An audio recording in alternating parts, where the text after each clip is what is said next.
Lindsay Lohan wore the bag, and this was like peak Lindsay Lohan. Oh my God. That was just this wild experience. For the virality, brand awareness, it bag status, because you could only see the bag in paparazzi pictures, people wanted to know where it was, and then they would go buy it. And we were like, come sit front row, and we would be told, well, an editor cannot look at an influencer. And we were like, I think this is the future.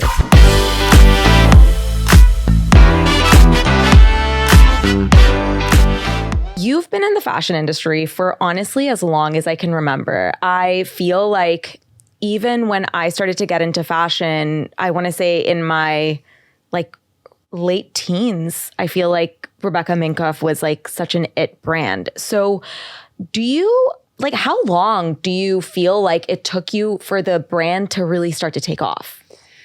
I think we have to define what taking off means, because in my head, there were so many different definitions. Taking off meant like profitability, or it meant, this word of mouth, this almost viral mentality of like, everyone has to have it. So I would say the everyone has to have it moment happened first. Yeah. Profitability came, decades later. And honestly, I love that you talk about both of those things, because I think the average person doesn't realize that those are two separate things, because I feel like I went through a similar journey with Array as well. Yeah, and they can happen at very different times. And so it can be a little bit wild to be in the throes of what everyone perceives as huge amounts of success and notoriety. And then you're like, how are we going to make payroll? Totally. And so you go through these times, you're like, how can I enjoy what just happened? This glorious moment where some celebrity wears your bags or you sell out, but like, you're like, I thought this would feel different inside because we're scrambling together to like, pay a factory or something. So for the virality, brand awareness, like it bag status, that happened almost right away in 2005. And I'd say its heyday was all the way up until, I'd say 2012, when it was just this like, again, pre-real big influencer. So there was an organic nature to someone who was well known wearing your bag out there in the world, and then that would lead to sales. It was very organic. What was the first moment that happened? Like, was it a celebrity? Because I mean, this is like, as you said, pre-influencer, pre-social media. Like, what was it like? Oh my God, it was so exciting. So probably around the time Lindsay Lohan wore the bag, and this was like peak Lindsay Lohan. Oh my God, yeah. Time period. Lauren Conrad wore the bag, Kristen Cavallari, and then it was followed by, I don't know, Reese Witherspoon and Jessica Alba. And that was just this wild experience that you were grateful to have. It didn't just happen to me. I was very much orchestrating it and made that happen. But I think that, that because you could only see the bag in paparazzi pictures in like a trash rag or on these burgeoning blogs, like people wanted to know where it was, and then they would go buy it. Okay. And then I guess like what happened then when social media came into play? So social media came into play. I very clearly remember getting a Google alert, and a forum was talking about me, and I clicked on it, and it was a whole forum. It's called the Purse Blog, and the Purse Forum dedicated to women being fanatics about brands. And they had like the Alexander Wang thread and the Rebecca Minkoff thread and the Kate Spade thread. And I was like, well, I'm going to make a log and I'm going to talk to these ladies. This is great. And I was excited. And right away, because there was no direct to consumer, that was not a word. Wow. Our stores were like, you shouldn't be talking to these people. Like, you shouldn't talk to your customers directly. Like, it's for us to do that for you. Yeah. And then you're like, am I doing the wrong thing? And then slowly you started seeing influencers come into the world. And we were like, come sit front row. And we would be told, well, an editor cannot look at an influencer. They cannot see them. So you have to seat them apart from each You're other. kidding. I'm not kidding you. We had the influencer section, which was growing by leaps and bounds, because we were like, you're an influencer? Yes, you come. And then the editors. And there was like a hatred. Like they thought these people were low-life, D-list people. And we were like, I think this is the future. But when you're doing that, it's fucking scary, because you're like, I'm going to believe in those guys. And my entire industry is telling me no. How? How did you even, because that's like very early adopter trailblazer mentality where you see potential in something before anyone else does. How did you even get to that headspace? I think it was twofold. My co-founder, Uri, always had a knack for seeing sort of what was coming next technology-wise. And then I was like, well, we don't have the big budgets, and we're not these big luxury companies charging 10 times the cost of a bag. This is how we're going to get there. So it was a matter of him being like, don't worry, this is the future. And me being like, what other choice do we have? Very cool. Okay. And so then talk to me then about the profitability bit. How did that start to happen? And what was your path to even get there? Yeah. So when we started looking at taking on an investment and raising money, every single conversation was not about, are you profitable? At that time, all people wanted to see was a 10 to 15% growth year over year. It was a very different time. Very different time. And we got a great evaluation, and we took some capital and we used it to grow the company. And then when we went to raise a third time, it was like, well, are you profitable? And we were like, no one told us we needed to be profitable. And then it got difficult to raise money. But then by then, it's almost like you're already on the drug. You're already, set up an infrastructure that doesn't support it. Yeah. And so figuring that out was not just like a 3-month period. It took like a long time. And right when we were about to hit it, the first round of tariffs hit 2016, 2017. And so that was really tough because you're like, cool, we just lost it all. And then COVID happened. And so, making that, and now that's the only thing we focus on, profitability. Yeah. And it's our marching orders as we get up every day. I love that you say this because I feel like first, a lot of brands actually don't make it through that transition. Unfortunately, I've seen so many incredible brands kind of unfortunately fail because they were in this hamster wheel of raising money because that was the norm for so long. Just showing the healthy growth markers, which was the year over year revenue growth.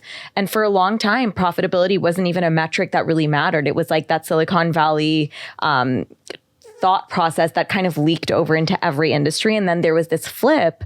And it's really commendable that you were able to kind of keep up and iterate based on what was going on. It's really hard to do that. And like, even now, like we're facing it again with the tariffs, like, okay, now we're, how do we maintain this and do it profitably? And you can do it. I remember a very clear conversation with a financial consultant before COVID. He was like, you need to cut some team members. Like the headcount's too high. We got to get it more range. And again, towards profitability. And I was like, there's no one we can cut. Like, everyone has a purpose, and if without them we can't function. COVID hits and you're like 1, 2, 3, 4, 5, like you find it real quick. So I think if people can go back, first of all, build a profitable company, but you can always scale things back that you think you need and you don't need them. Yeah. We just are all drunk on this Kool-Aid of, well, I need this person and this person and this person. Like, yeah. And I think also on that note, for brands as well, and you tell me, because I mean, you also have Female Founder Collective and you've kind of seen all kinds of brands, but my belief is that I think you should be slower to grow your team and be intentional so that there's not unnecessary bloat, because that adds up really quickly. It adds up really quickly. At our height of revenue and height of people, we had like 115 people. Wow. And I was like, what is this? Like, I didn't recognize my own company. Right. I stopped remembering everybody's name. I like tapped out at 50. Yeah. And then when that pulled back, I was like, oh, this is better. And there's not these like paper pushers, Yeah. And that's important. It means that everyone has a function when there's no paper pushers. That's kind of how it should be. Yes. Okay. So I want to take it back to your morning after bag, because I feel like that is really like the iconic bag from you, right? When was that created? Kind of, was it the tastemakers who kind of took it viral? Was that what happened? So that was 2005. I made it for a woman who was going to be in a TV show, a movie, and FedEx misdelivered. She didn't wear it. I had 2 samples, one for her, one for me. I started wearing it around. My good friend, Ilaria Urbanati, she's a huge men's stylist now, but she was like, I'm the buyer now for Satine, this incredible store in LA. Let me buy it, and then I'm going to have my friend at Daily Candy write about it. And I was like, sounds good to me. And for those listening, Daily Candy was like anything they wrote about sold out. Wow. And you'd get 1 email a day back when you wanted email.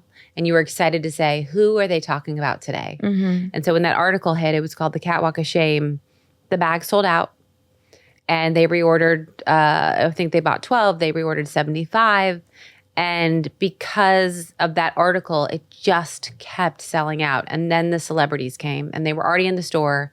And then I'm scrappy and I'm like, you know someone who knows someone who can get to this bag to this person. Or I got an inbound email from an agent, I think at WME, and I looked up her client list and I was like, I know you want to order the bag, but I'll give you one if you can help get it to Lauren Conrad and Kristen Cavallari and all that. And then she facilitated that. So like I was just working it wherever I could. And then more stores start calling and they want to order. And yeah. Oh my gosh.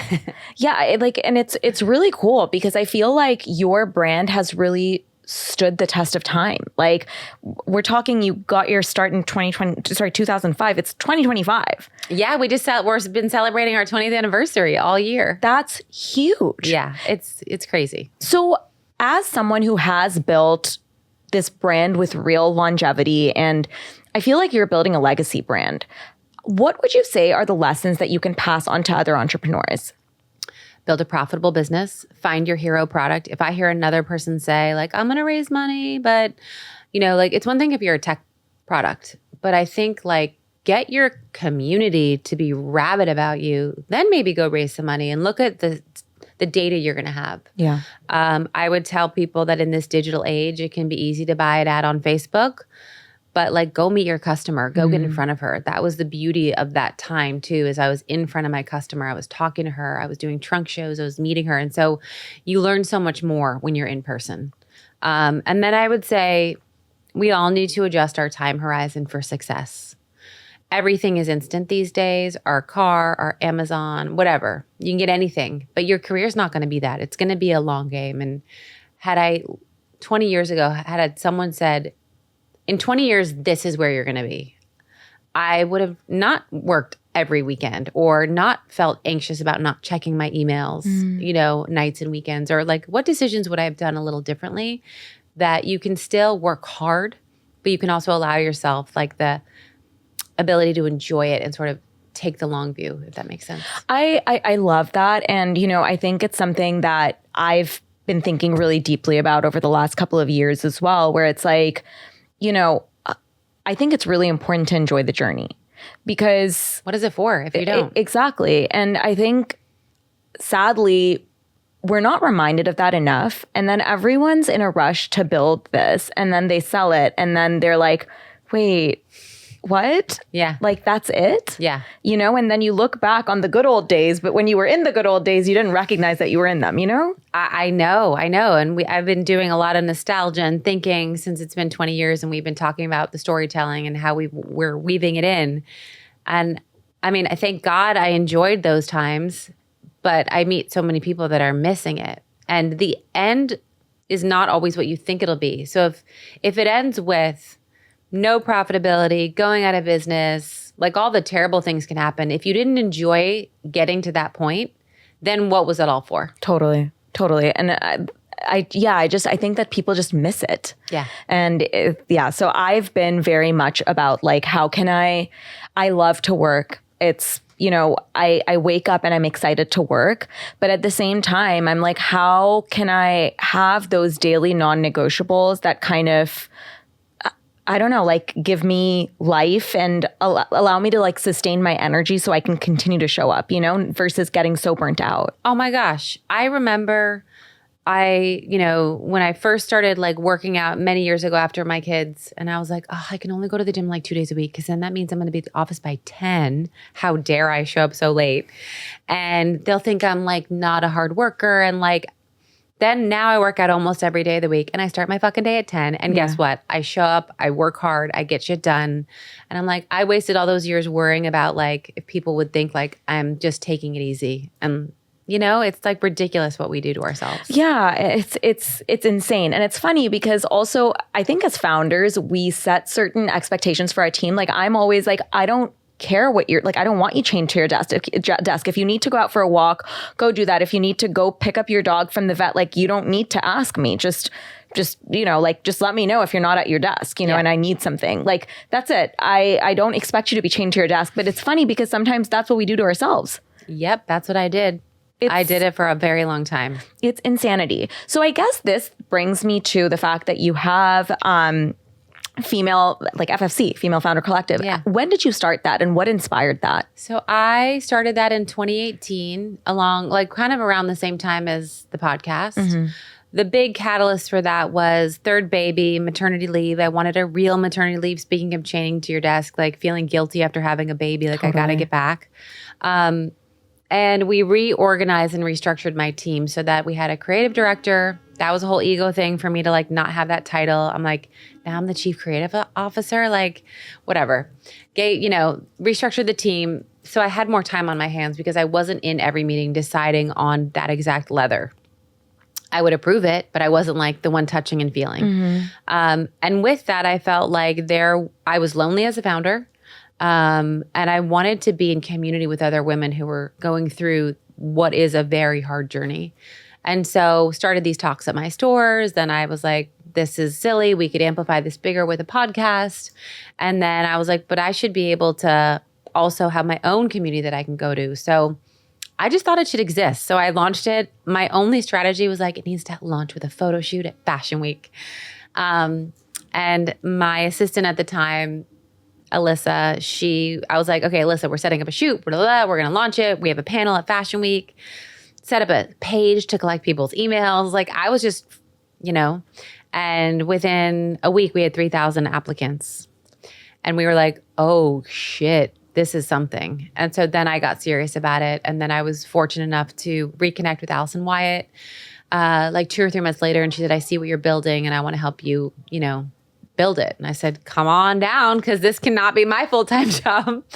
So she's really helped. And I'm very involved, bring it to what it is today, which is it's education for female founders by female founders. It's not how to take a selfie or how to start a vlog. It's the nitty gritty of the shit we talked about. Fundraising, if you shouldn't fundraise, brand guidelines, CRM systems, like all that. And then it's community. And then we do these hero events and retreats that you really get to surround yourself with experts. Which I think is so important. I think something that I have been so grateful for as I've gone through this journey with Array is having other female founder friends that I can lean on. And I think that that's kind of what you guys have done. You've given people access to a community of like-minded people where you can go through the trenches together, learn from each other. It's so important. It's so important. And we can lean on each other because if you don't have anyone to lean on, like it can be lonely. And if you are in an environment that's predominantly men, it can be even lonelier. Yeah. And we need men. They're our allies. But like you also need your ladies. They're two different things. Like I work with my husband and I think he's truly the smartest person that I know, but it's so different having my female founder friends, my girlfriends, it's just a different dynamic. Like I'm able to brainstorm with them, even things like, I don't know, when I get stuck from even if it's like an emotional thing, right? Like I can always call them and they get me in a way that a guy wouldn't necessarily get me. Yeah. Yeah, no, I mean, even I worked with my brother, so that was great. We could talk about anything. But at a certain point, like you said, you want that woman to woman community of people that have done it. Yeah, it's so important. So you said that you brought on a creative director. Yes. I want to know about that process because I know that this is kind of a journey that so many founders go through where it's like whether they need to hire a CEO or in your case, bring on a creative director. When is the right time?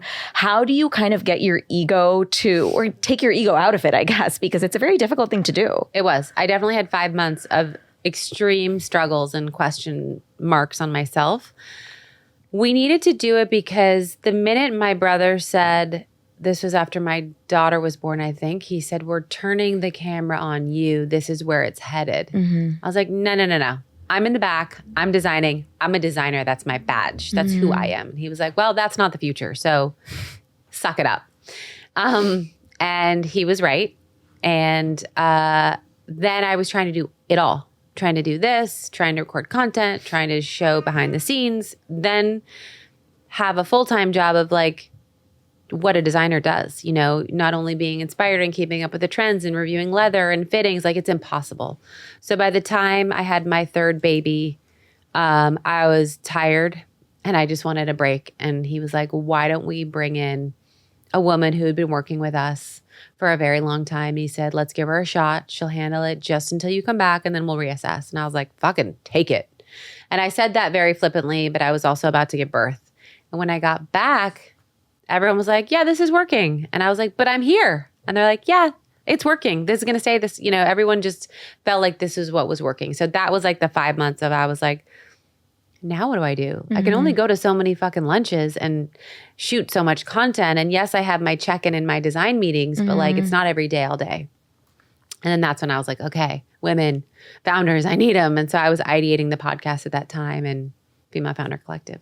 I love that something came out of that as well, because I think so much of what a founder is also meant to do is have that like brain space to be able to continue to think of like big ideas. And when you're constantly in it, it's hard to do that. It's hard to do it. And you think, I can't step away because everything will fall apart. And sometimes stepping away sometimes is the best because you just get a different, like you said, perspective. I had to be okay with the fact that someone could tell me out in the streets, like, I love that bag. And then I want to be like, well, someone on my team designed it. Like I had to get over the fact that like, it's okay. Everything we wore has been designed probably by a team. And that took me a long time to become okay with that. I mean, it's especially when your name is the brand, right. I'm sure it's like a very complex kind of feeling that you have. For me as a consumer, when I think of like, what I'm wearing, I never, even if it is like an eponymous brand, I never think it's just that one person who's done it. Right. As a consumer, I'm like, oh, it's that team, Right. I know the founder and like it was their vision, but it's a team that does it, Correct. But I can only imagine like that's like a very complex set of emotions that come with that. It's very complex because you almost want to like prove it was you, but it can't be you. Yeah. You can't scale that way at all. Totally. So what was your process of finding the right person for this role? Because that's also another thing, right? Like this is like your baby, like your brand, whatever you're building is a baby. Yeah. So she wasn't the right person. We learned that the hard way. She really stripped the brand and turned it into something else. And I was like, I like what you're doing, but I don't know if it's us. But at the same time, I was struggling with a lot of self-doubt. So I was like, maybe I'm wrong. Maybe this is it. And so we took that too far. The product did not resonate.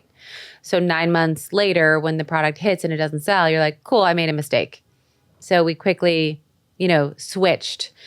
And you go through a hiring process and it's sort of like, I don't want to equate it to like marrying someone on the first date, but you can have a meeting with someone for many different hours and you still don't know how their product is going to perform until 9 months later.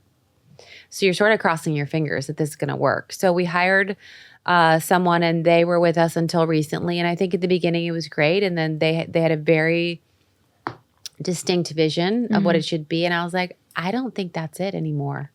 And so now what we did is we took a woman who's been with me for 19 years. Wow. We elevated her and she fucking gets it and I know she gets it. So now we're seeing the product resonate in a way that it should have with the previous person. I love that. I think it's like an incredible learning experience. So when something like this happens, right? Like, you change strategies and whether it's you are in the position that you were in where you start to doubt yourself and then something goes to market and it doesn't resonate. How do you what's your strategy after that? Like, how do you come back from that? How do you advise other founders going through the same thing? I would say to always have a very strong relationship with your wholesale partners. And it's in those times where they're like, oh, it should have been selling at 7 to 10% a week, but it's selling at 2%. That you have to be nimble and flexible if the product isn't resonating. Could you promote it? Could you do an event? I'll never forget, and this was years ago, we had this leather that we were known for that was incredible, and it was in Italy and it was too expensive, so we switched it to China, and the product that shipped was the stiffest, ugliest leather, bad. And it was going to take someone going to as many bags as possible and literally massaging them a little bit. And my brother was like, I guess you're going on the road. And I went to 30 stores and did product knowledge seminars. I would massage every bag. I would, meet the customer because we knew we had to get that product gone and sold and handled. And so it's like, sometimes it's really unglamorous and that's what you do on your birthday. Oh my God. Yeah. But I think, this journey speaks to your resilience as a brand founder as well, and the resilience of the Rebecca Minkoff brand, because there have been so many instances of, and I really do think that every brand goes through this, right? It's not a linear journey. No. It's a lot of peaks and valleys. And it's kind of like, for anyone who's watching on YouTube, it like goes like this almost, like that's the journey. Yeah. Or sometimes it goes like this and then like that. Yeah, exactly. And so a lot of people, and whether it's like in fashion or not in fashion, I think it's pretty universal when I say this, when people experience this, like a valley, then they feel like, oh, it's the end. But I think the best founders are able to like claw their way out of it. Yeah, and you have to get resilient. I call it a muscle. You just have to get back up. Like in my book, Fearless, I say the only reason I'm here sometimes is because I just got back up. I showed back up to work on a day that sucked and it was painful. Yeah. And I really do think that that's the difference, because every company has gone through shit. Yes. I'll share with you, last night I was honored at this Accessories Council Award. And so some of the honorees were below the 150 years. Do you know, like over the last 115 years, what must have happened to that company? Or Movado, I think, is 100 years old. And like, you're just like listening to some of these stories that they were telling. And it's like, they have been through wreckage, but they just keep coming to battle. And I really do think that that's the difference. Like, every founder who has kind of made it has been through the ringer. And I don't think it's possible to create a brand over a long period of time without those moments, You can't. And money doesn't buy you the ability to cheat and accelerate those years, because it's like you watch some of these brands have all this capital investment, splashy ads, whatever, but it's the time of, I'm still here. We had a bad season. I'm coming back. We had a malfunctional shoe. I'm here again. That people are like, okay, they're trying to iterate and figure it out, that you start to trust them. Totally. Is there camaraderie between other fashion brands? Like, do you feel like the industry, because at one point the industry was very competitive, very cliquey. As a consumer and as someone on the outside, I was always like, I don't get it, because as a consumer, I'm buying from so many different brands. So I just want to know, as like someone who's in the industry, what is it like? Well, I will say, ironically, last night, one of the recipients, Beth Ann Hardison, she's like probably in her 80s, but she is was a black model and really is the one to foster and change in the industry, the first black supermodel. And she said to everyone in the room, she's like, you guys are all so nice and getting along with each other. She's like, at the apparel awards, people are like cutting each other.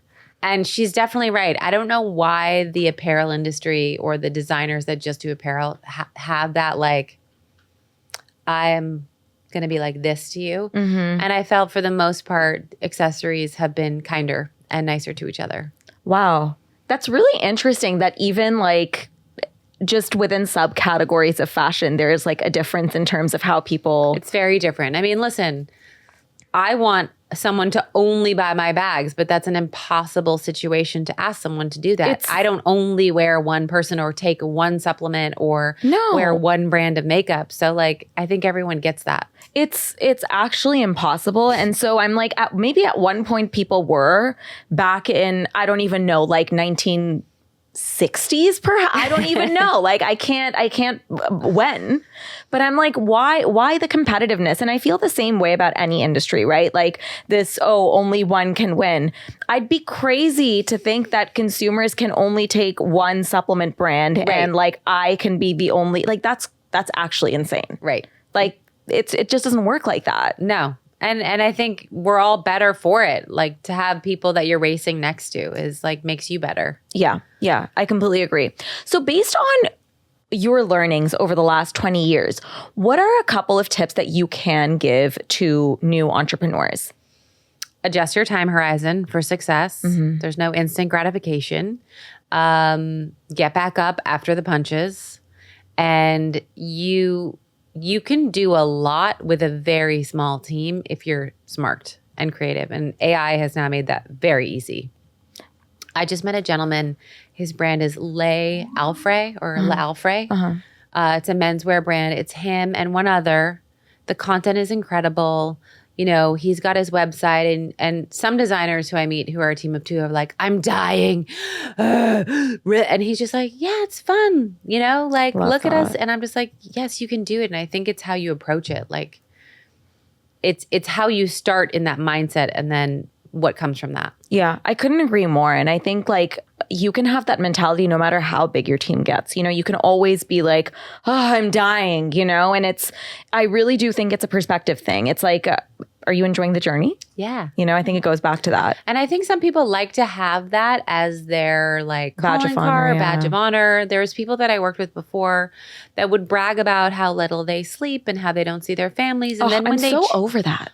Well, also, I was like, watch them change jobs. And I was like, you're still complaining about the same shit. So it's actually something you want because you're not actively changing it. And it's not some big bad boss that's forcing you to not sleep and not see your family. I also think like, I'm sorry, but I'm so bored when I ask someone like, how are you? And they're like, I'm so busy. I'm like, really? Like, aren't we all? Yeah. Like, is that it? And I do think, hopefully, that the tides are turning a little bit. And I think people are realizing that, like, you do, in fact, have to sleep. And getting 4 hours isn't something you brag about, you know? Of course, we all go through periods where like, you know, there's circumstantial situations that keep us up at night, whatever that season is. But like chronically, like it's not a badge of honor. You know what I mean? Oh, it's so not a badge of honor. In fact, there's all these studies that show like sleeping is actually better for you. And women need, I read a study, 8 to 9 or 9 to 10 hours for our hormones to actively do the thing they need to do because we get to reset every 28 days, not 24 hours. So like, give yourself some fucking grace and sleep. Yeah. And also we perform better. So I'm like, listen, the science doesn't lie. Okay. It does not.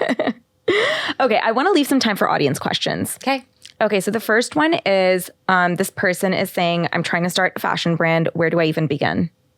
I mean, what are you designing? You know, write down like what's missing. What are you excited about? What are you passionate about? And then I would go get a prototype made and then I would survey it with your friends and family and get that product and prototype perfect. Like, again, don't rush. If it takes you 6 months to a year to perfect something, great. And then I would produce a small batch, pre-sale, you know, like just get a little traction. That's what I'd say at first. Would you encourage young founders who are starting a fashion brand to raise money? Absolutely not. So I met a lady, she's like, I'm going to raise money for a business that specializes in tall women in long pants. And I was like, good luck. I didn't say it like that. But I was like, why? Just make some fucking long pants and sell them on a website and serve your customer. Like we just have to get off the drug.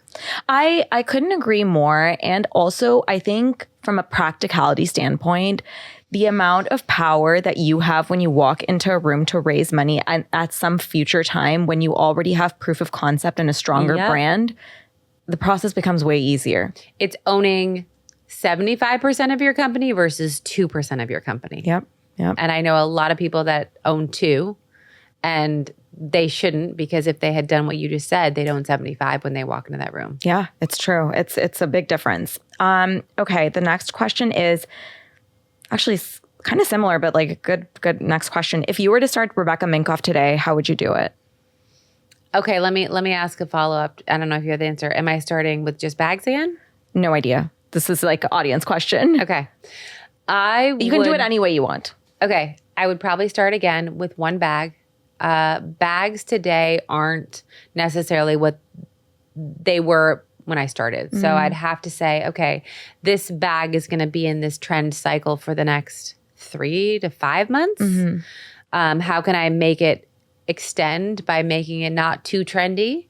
And then I would go and find every woman who's listed in the High Sport article on Substack, how they launched. And I would approach every single one of those women and I would be like, I'd love to give you a bag. I'd love for you to talk about it and love for you to wear it.